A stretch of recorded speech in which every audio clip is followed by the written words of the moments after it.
In 2016, I picked up game development as a hobby.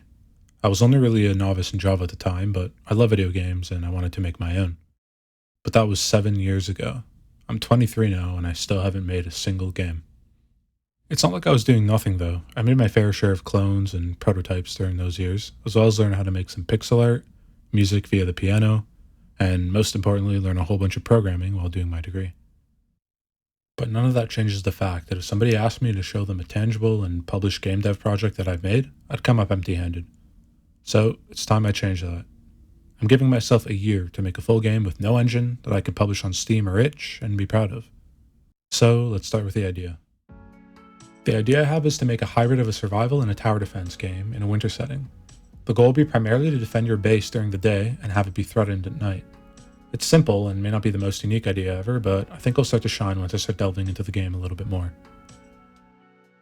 I also used to play Destiny a long time ago, and something about doing hard activities like raids and getting good items from it did something to my teenage brain. So I'd like to sprinkle a little bit of that in there and add incentive for exploring and taking risks via powerful items with modifiers and something, I don't know, I'll figure it out. As for how the game's going to look, it's going to be 2D with pixel art. Yeah, big surprise, right? And I'm still deciding between whether to use a top-down or an isometric camera, but seeing as there's going to be building and tower defense, I think top-down just makes the most sense. The idea is still a little vague, but I think it'll come to life as we get further into the game, and it's better than going into the project with no plan as I usually do, so I'll take it. C++ is going to be the primary language used in the project. Rendering will be done in OpenGL using GLAD, and GLFW is my windowing and input library. For sound, I'm going to be using the Fmod Core API, and for art, I'll probably be using something like Aseprite, and music will be done in Ableton. You might be surprised that there's no engine or framework being used, since it would definitely save me some time. I'd love to make a video about this, but in short, it's not a performance thing, I just have a lot more fun making games without them. We'll see if I eat my own words though, since this would be a rather big project compared to what I'm used to. To start, I'm just going to create a new project with a working title for now,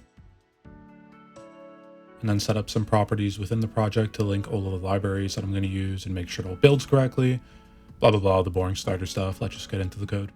I started by first taking the code from the GLFW docs into my project to make sure everything is linked correctly, and sure enough, there's our window.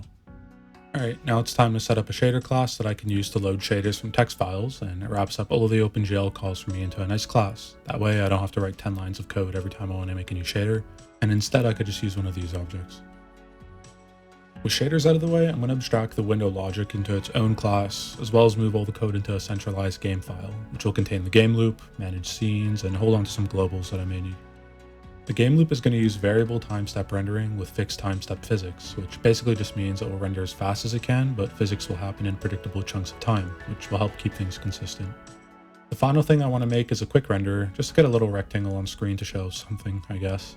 Since this is being made with OpenGL, this does require a lot of work, so I have to set up some vertex buffers and vertex array objects, apply a translation to the rectangle with some matrices, and send all of the data over to some basic shaders I wrote so the GPU can render it all.